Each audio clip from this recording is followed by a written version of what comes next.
tá? Primeiramente, boa tarde, gente. Meu nome é Mariana Trevisan, eu sou R3 aqui de Ginecologia e Obstetrícia da Maternidade Cachoeirinha.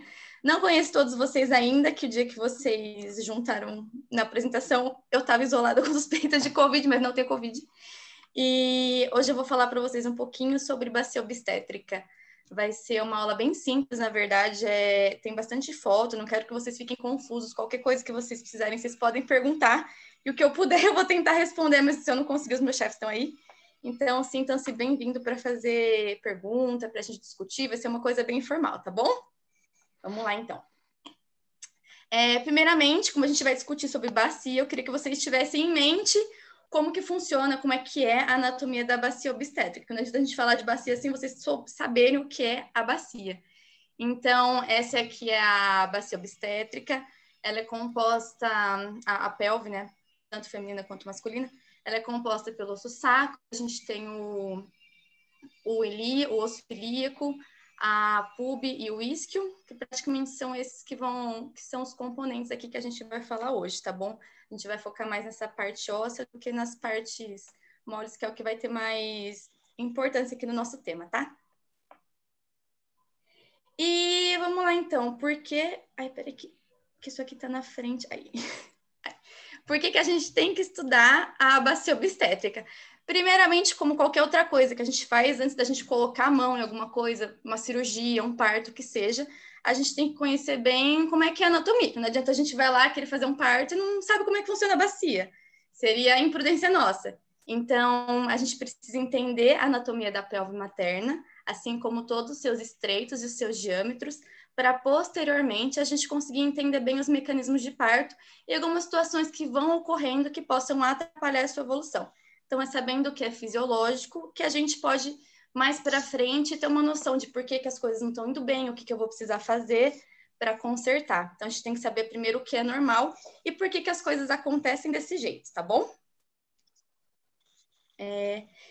Primeiramente, eu vou explicar para vocês quais são os componentes da bacia pélvica. A gente pode dividir a bacia pélvica em dois componentes: o trajeto mole, que é constituído pelo segmento inferior do colo do útero, o colo do útero propriamente dito, a vagina e a região vulvoperineal. E a gente tem o trajeto duro, que é constituído pelas partes ósseas, que é a bacia propriamente dita, que são os ossos dos ilíacos, o sacro, o cóccix e as suas respectivas articulações. A gente tem a síntese púbica, a sacroilíaca e a sacrococcígeas e lombosacra. O promontório tá constituído aí, que ele corresponde ao vértice da articulação lombosacra, que é o vértice que é mais proeminente. Se eu falar muito rápido, vocês me pausam, tá bom? Que às vezes eu empolgo. Vamos lá, então. E na questão do trajeto duro, a gente pode dividir eles na grande bacia, ou a pelve falsa, e a gente pode dividir na pequena bacia. A grande bacia, ela não interessa muito para a gente, porque ela é separada da pequena bacia pelo anel do estreito superior. O que vai afetar mesmo o trabalho de parto seria a pequena bacia. Então, a gente vai focar aqui na primeira bacia, na pequena bacia, tá bom? Ela é a mais importante, ela constitui o canal de parto ósseo por onde o feto passa durante o mecanismo de parto, e ele pode ser dividido em 3 estreitos, que vocês já conhecem, todo mundo já ouviu falar do estreito superior, o estreito médio e o estreito inferior da bacia. Aí a gente vai detalhar um pouquinho o que é cada um, tá? A gente tem o estreito superior, e o que engloba o estreito superior? Ele vai do promontório até a borda da sínfise púbica, e ele é delimitado anteriormente pela pube, lateralmente pela linha nominada e posteriormente pelo promontório e pela asa do sacro. A gente tem 3 conjugatas que se destacam no estreito superior. A primeira é a conjugata obstétrica, que ela chama conjugata obstétrica porque ela é a mais importante para o obstetra. E o que é a conjugata obstetra? Eu vou mostrar uma foto mais para frente para vocês não confundirem o que é cada um. Conjugata obstétrica é o espaço real que o feto atravessa e a distância entre a face interna da sínfise púbica até o promontório sacral. Ela mede aproximadamente 10,5 centímetros. Por que aproximadamente? Porque a conjugata obstétrica é uma conjugata que a gente não consegue medir na paciente. Então, a gente geralmente estipula a conjugata obstétrica baseada na conjugata diagonalis, que é a que eu vou falar agora, que é a que a gente consegue medir no toque vaginal. A conjugata diagonalis, ela vai da borda inferior da sínfise púbica até o promontório sacral, e ela mede aproximadamente 12 centímetros. Então, tendo a conjugata diagonalis, a gente consegue a conjugata obstétrica. E a gente tem uma terceira conjugata também, que das três ela é menos importante, que ela não tem tanta importância porque ela costuma ser maior, que é a conjugata anatômica. A conjugata anatômica, ela vai da borda superior da sínfise púbica até o promontório, medindo aproximadamente 11 centímetros. Então, qual que é a diferença? Uma que é a obstétrica, ela vai da face interior, interna da sínfise púbica, vai até o promontório. A conjugata diagonalis, que ela vai da borda inferior da sínfise púbica, que tem uma fotinha aqui para vocês verem certinho. E a gente tem a diagonalis, a diagonalis que está aqui, que é da borda inferior da sínfise púbica até o promontório, que essa a gente consegue medir. A obstétrica, que é a mais importante, que é onde o feto de fato vai ter que passar pelo canal de parto, que é o menor estreito, que é por isso que é o que a gente se importa mais. Ele vem aqui da face interna da sínfise púbica e vem até o promontório. Vocês estão enxergando aqui? E a gente tem a conjugata anatômica, que ela é maiorzinha, que ela vem da face superior da sínfise púbica até o promontório.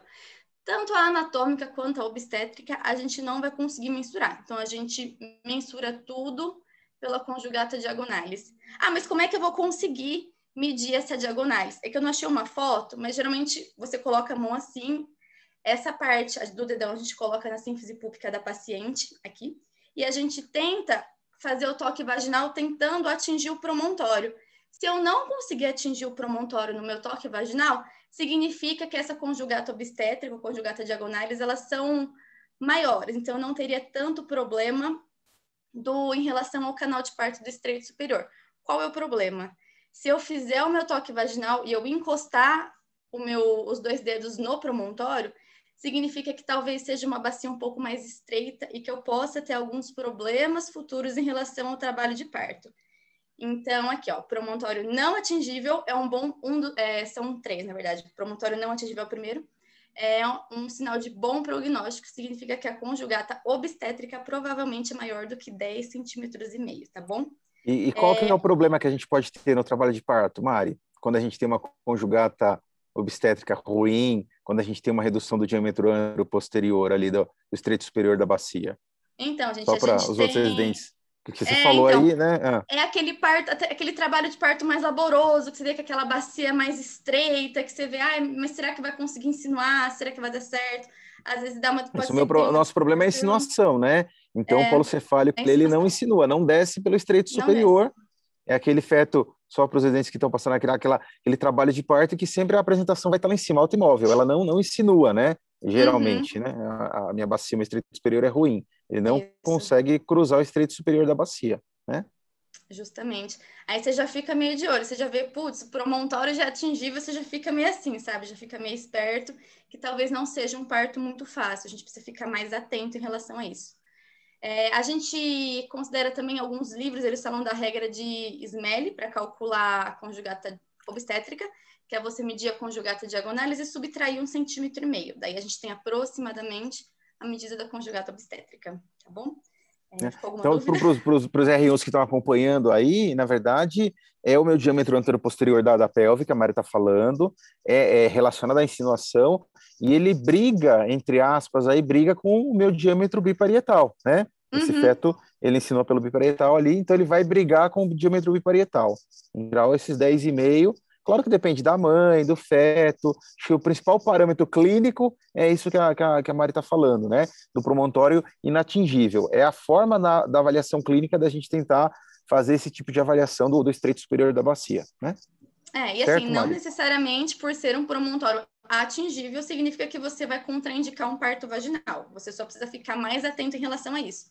Por exemplo, a gente pode ter uma bacia um pouco mais angustiada e, por exemplo, ter um feto pequeno constitucional que às vezes não vai interromper, não vai causar nada de malefício assim, no trabalho de parto. A gente só fica mais atento porque podem haver mais complicações, tá bom? O próximo, a gente vai falar agora sobre estreito médio E o que constitui o estreito médio? Ele é delimitado pela borda inferior do osso púbico e pelas espinhas isquiáticas. O famoso plano zero de Delis, que vocês já cansaram de escutar aqui na maternidade, né? O diâmetro mais importante desse estreito é o diâmetro biespinha isquiática, que é justamente esse plano zero de Delis, que é onde está aqui na foto, que o bebezinho está com a cabecinha, o colo cefálico. Ele é o menor diâmetro da pelve, medindo aproximadamente 10,5 centímetros. E aqui, ó, vocês conseguem ver? Esse é o diâmetro importante aqui do estreito médio, para saber se o fetinho vai insinuar ou não, tá bom? O que a gente tem para falar desse estreito? Quando a gente faz o exame de toque vaginal, geralmente no toque, a gente não vê só como é que está o colo cefálico, né? A gente avalia o colo, a gente avalia variedade, a gente tem que avaliar o trajeto pélvico, assim, então aquilo que eu falei, você vai avaliar o promontório, você já aproveita e pega, você vai abrir a mão assim quando você faz o toque vaginal e tenta alcançar as duas espinhas. Se você alcançar no mesmo toque, simultaneamente com os dois dedos, as duas espinhas isquiáticas, é um sinal de mau prognóstico que pode significar que seja uma bacia um pouco mais estreita e angustiada. O que a gente considera bom quando você faz o toque vaginal e você tem que mexer a sua mão para você conseguir alcançar as duas espinhas, entendeu? Aí significa que o diâmetro é maior que 10,5, que é um diâmetro que a gente ficaria tranquilo, no caso. Vocês têm alguma dúvida? Não? Então tá. Opa! Aí. E outra curiosidade é que as espinhas isquiáticas, elas também são usadas como ponto de referência para o bloqueio de nervo pudendo. A gente não costuma fazer tanto aqui na maternidade, porque a gente tem equipe de anestesia sempre pronta, mas caso a gente precise, as espinhas são um ponto de referência para a gente fazer o bloqueio de pudendo. Então, tem gente que, por exemplo, loca forceps com bloqueio de pudendo fora. É que a gente nunca precisa, porque a equipe de anestesia sempre está aqui. Mas que fique aí para treinar, para lembrar. Só para gente fazer um link, Mari, com a aula que a gente teve semana passada, deixa nessa estreito Mudou sem médio. querer. Não tem problema. Eu vou chamar rapidamente, sem atrasar a próxima sequência, mas alguns dos residentes que estão aí, não sei se são R1s ou não, vocês me falam, se for R1, aí eu pergunto. Então, na sequência aqui, a Amanda. Amanda é a R1 ou é a Amanda R3? Amanda, acho que é R1, né? Amanda, você consegue ligar a câmera, ligar o microfone? Não? Acho que não, né? Bom, então vou descer um pouquinho. Doutora, a Amanda sou eu R3, tá? R3, então tá bom, Amanda. Então eu não vou perguntar para você, tá perdoado, então. A gente desce um pouquinho ali, ó, a gente tem o... Ué, a Adriana não tá, né? A Carolina, que tá logada, Carolina Barroso, é a R1? Carolina? Ou não? Sou sim, doutor. Então pronto, Carolina, você estava na aula semana passada. Sim. Qual é a distócia que a gente vai ter, por exemplo, lá no trabalho de parto, no partograma, do que a gente discutiu semana passada, quando a gente tem um estreito médio ruim? Eita. Qual é o caso que a gente olha o partograma, fez o diagnóstico do que a gente conversou na semana passada, eu lembro que você estava na sala, e aí a gente vai falar, puxa, provavelmente essa paciente tinha um estreito ruim, um estreito médio. Alguns R1s conseguem ajudar ela? Na parada da descida? Isso, na parada da descida, isso mesmo. Então, em geral, é o problema no estreito médio. Quem falou? Raul. Ótimo, Raul. Tá bom? Então tá. Então, gente, só para a gente fazer o link do que a gente tem conversado todas as semanas. A gente falou bastante semana passada. Então, parada secundária da descida geralmente é associado ao estreito médio ruim, né? E aí a Mari falou bem aí do diagnóstico, como que a gente faz da avaliação da bacia. Pode seguir, Mari. Certo. Opa, que foi o contrário. Só complementando, né, uma outra coisa também que a gente costuma ver, né, além desse toque que você falou, né, Mari, dos dois dedos tentando atingir simultaneamente a espinha, se a espinha ela é saliente no toque de um dedo só, unidigital, né, se a espinha ela é apagada ou se ela é saliente. Então, aquelas espinhas muito protuberantes, elas têm tendência também a indicar uma dificuldade maior. Se a espinha é bastante apagada, tem vezes que você tenta tocar que você não consegue nem identificar muito bem a espinha, né? De tão apagada que é. Isso também é um critério bom, né? Certo. Vou passar aqui. E por último, mas não menos importante, a gente tem o estreito inferior. O estreito inferior ele é delimitado anteriormente pela borda inferior do osso púbico, lateralmente pelos músculos sacroiliacos e posteriormente pelo iliococcígeo. Qual que é o diâmetro importante aqui no estreito inferior? Um diâmetro importante é a conjugata exitus, para quem não lembra, exit de saída, que é onde vai sair o bebê, que ela vai da borda inferior do osso púbico até o cóccix, que eu coloquei uma setinha aqui para vocês verem qual que é. E qual que é a pegada da conjugata exitus? Ela mede aproximadamente 9,5 cm. Não é um diâmetro tão grande, mas ela pode chegar até 11 centímetros pelo movimento de retropulsão do cóccix. Vocês já ouviram falar?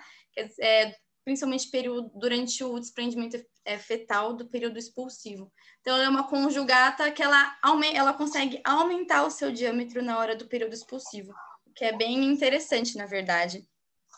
Uma coisa que a gente chama atenção é que a gente tem que ficar atento ao ângulo subpúbico, que é o ângulo que a gente consegue tocar embaixo da pubis no toque vaginal. Se esse ângulo subpúbico, que ele fica aqui aproximadamente, se ele for maior que 90 graus, ele tem um bom prognóstico fetal, significa que não é uma bacia tão estreita também. Agora, se você, por exemplo, vai fazer um toque e é um ângulo muito estreitinho, você já fica tipo meio assim, porque pode ser que na fase do período expulsivo seja um pouco mais laboroso, digamos assim, tá? Alguém quer completar? Alguém quer falar alguma coisa? Não? Tudo certo? Então, eu acho que é isso mesmo. Não tem muito de estreito inferior, na verdade, porque o que tinha que passar já passou. Então, esse não é o que vai dar mais trabalho. Próximo agora, um outro tópico que eu queria falar com vocês é sobre os tipos de bacia, que é uma coisa que às vezes a gente não fica tão atento, mas depois que a gente começa a estudar os tipos de bacia, você já começa a entender, você começa a associar isso com a vida prática, você fala, não, realmente. Então, a gente tem como base a forma de cada bacia. As bacias são divididas em 4 tipos. A gente tem a ginecoide, que é a bacia mais comum, que é a pelve feminina. A gente tem a pelve androide, aproximadamente 20% dos casos, que é a pelve masculina. A gente tem a pelve antropóide, que ela é associada como se fosse a bacia dos primatas, tipo gorilas, que são 25% das bacias. E a bacia platypeloide, que é um pouco mais rara, que eu vou explicar mais para frente, que é aproximadamente 5% dos casos. Como eu disse antes, ela ajuda a entender o mecanismo de parto e o prognóstico do parto vaginal, tá? Opa, peraí que foi o contrário. Aí. Então, aqui eu coloquei um desenho para explicar para vocês mais ou menos como é que são esses tipos de bacia. A bacia ginecoide, que é essa primeira aqui, ela é a pelve feminina típica, que é a que a gente vai mais encontrar na nossa obstétrica. Ela tem o melhor prognóstico para o parto fetal. O maior diâmetro dela é o diâmetro transverso, se você olhar aqui, e ela tem um estreito superior mais arredondado. Então, o trabalho de parto costuma ser mais tranquilo. A gente não costuma ter tanta distócia em relação, tipo, a sincletisma, o feto nessas posições das bacias ginecoides, geralmente eles estão, é uma variedade de posição, geralmente occipito púbica mesmo, a gente não costuma ter tanta dificuldade nesse tipo de bacia. A gente pode ter a bacia androide, vou falar da antropóide, que ela é mais fácil. A antropóide, que é essa daqui de baixo, ela é semelhante à bacia dos primatas. Ela tem um aumento de incidência de variedades posteriores, tanto diretas quanto oblíquas. E o maior diâmetro dessa bacia também é o diâmetro anteroposterior, tá bom? O da ginecoide é transverso e o da antropóide é o diâmetro anteroposterior. De todas as 4 bacias, essas duas são as que costumam dar menos trabalho, digamos assim, durante o trabalho de parto. As outras bacias, como elas têm uma composição um pouco mais diferente, costumam ser trabalhos de parto com um pouco mais de distócia, que a gente precisa ficar um pouco mais atento. É difícil, tipo, no dia a dia, a gente reparar, tipo, essa mulher aqui parece que é uma bacia ginecoide. Geralmente a gente vai percebendo isso durante o trajeto. Você fala, não, mas esse feto aqui ensinou na transversa. Esse aqui tá tendo mais distócia conforme o feto vai descendo. Aí você começa, tipo, não, essa bacia pode ser uma platypeloide, essa bacia pode ser uma androide, por exemplo. Então, essa aqui... Opa, ai, gente, tô fazendo confusão aqui com a seta. Essa daqui que é a ginecoide, que é onde tá a setinha verde, que é a de melhor prognóstico. E agora eu vou falar da Android, que é a gente acaba considerando como uma das de pior prognóstico. Por quê? A Android é o oposto da bacia ginecoide. A bacia Android, ela corresponde como se fosse uma pelve masculina típica. Tem um aumento da incidência de variedades posteriores, tanto uma posterior direta quanto posteriores oblíquas, ou seja, conforme o trabalho de parto vai evoluindo, a gente costuma cursar com mais distócias. É uma bacia que ela costuma ter distócia crescente conforme o bebê vai descendo. E ela tem um estreito superior um pouco mais triangular. Isso dificulta também um pouco a descida desse bebê. A gente tem, assim como a Android, a gente tem a bacia platypeloide, que ela é um tipo um pouco mais raro, que é só 5% dos casos. A gente tem a maior parte das distócias na bacia platypeloide, ela ocorre na insinuação. Então, você tem que ficar de olho na hora que ela passa do plano das espinhas ilíacas. Se passar daí, provavelmente o resto do parto não vai ter tanto problema, mas aí costuma ser um momento tipo que a gente fica mais tenso, mas depois que ela insinua, o parto evolui bem. O occipício costuma se insinuar na variedade transversa, então às vezes a gente está examinando a paciente e fala, meu Deus, mas esse feto aqui tá insinuando na transversa, meu Deus, se descer vai ter que virar um quilande. Mas não necessariamente, às vezes depois, conforme o mecanismo de parto, o próprio bebê ele vai rodando. Então, não necessariamente ele consiste, ele fica para sempre na transversa, não vira uma transversa persistente, por exemplo. Aliás, o Gilberto está lembrando aí no chat que o estreito médio é o estreito mais angustiante da obstetrícia, né? O estreito médio é mais angustiante por tudo que você já falou aí, por aquele feto que durante o trabalho de parto ele vai ter uma parada ali da descida, no momento que você, às vezes, não consegue atuar, né? Então, e é mais angustiado também, né? Enfim. Justamente, por exemplo, se isso acontecer no estreito inferior, a gente consegue, por exemplo, corrigir com força, se tiver no +2, +3. Agora, quando tá em 0, não tem muita coisa que a gente consegue fazer. Alguém tem alguma dúvida? Em relação a essa parte das bacias, é a parte mais chatinha, assim, que são os tipos, mas pensa que a maioria é ginecoide, então, na maioria das vezes, vai ser um parto liso. E é isso, então, gente, da parte de bacia obstétrica. Se eu falasse um pouco mais, eu ia entrar na linha da palestra dos meus próximos colegas, daí eu me mantive só nessa parte mais óssea. Se vocês tiverem alguma pergunta... Era o que a gente queria de você, era esse tópico que você falou. Não sei se a gente tem tanto espaço para perguntas, porque a gente vai dar sequência na outra aula. Aliás, eu acho que talvez a gente possa fazer um stop, né, para trocar o link, Luizão. Enfim, mas é isso mesmo, é bem sucinto, é o que a gente tem que lembrar para os R1s que estão chegando, para os alunos. É isso que a gente precisa saber, principalmente para linkar com a assistência, né? Isso é essencial. A gente precisa. A sua primeira fala, Mari, foi bem importante, né? Não dá para a gente falar de patologia, de assistência a parto, se a gente não sabe o básico, se a gente não entende os diâmetros da bacia, se a gente não sabe fazer uma boa avaliação clínica aí, uma avaliação anatômica, né? Então, é bem nesse sentido mesmo. A gente conhecer o básico para depois focar no patológico. Se a gente não souber o básico, a gente não sabe nada. É isso, obrigada, viu? Isso aí, Mari, parabéns. Ficou bem legal, acho que era isso mesmo. Então os outros podem seguir teu exemplo. E acho que o que você falou lá meio rapidinho no começo, acho que de tudo é o mais importante, né? Cada vez, isso o Enoque falou na semana passada e a gente vem falando sempre que a gente tem oportunidade, né? Acho que toda vez que a gente for examinar uma paciente, a gente tem que fazer um toque mais completo possível, né? Você tem que aproveitar a oportunidade de fazer o toque e não só avaliar, tá com 3, tá com 4, tá com 5, isso é a pontinha do iceberg, né? Então a gente precisa, toda vez que for tocar paciente, avaliar a bacia, começar com o que você falou, né? Estreito superior, estreito médio, estreito inferior, e só daí partir para a questão, tem dilatação, não tem dilatação, né, a bolsa está íntegra, não está, variedade de posição, que né, na aula de variedade nós vamos discutir também sobre isso, mas usar cada toque para você agrupar o maior número de informações possíveis por exame, né, para que o seu exame seja mais eficiente, né. Acho que é isso. Exatamente. No R1, às vezes a gente não presta tanta atenção nisso, mas você vai ver conforme a gente for evoluindo aí na carreira obstétrica, vocês vão se atenhar mais a isso. Obrigada, viu, gente?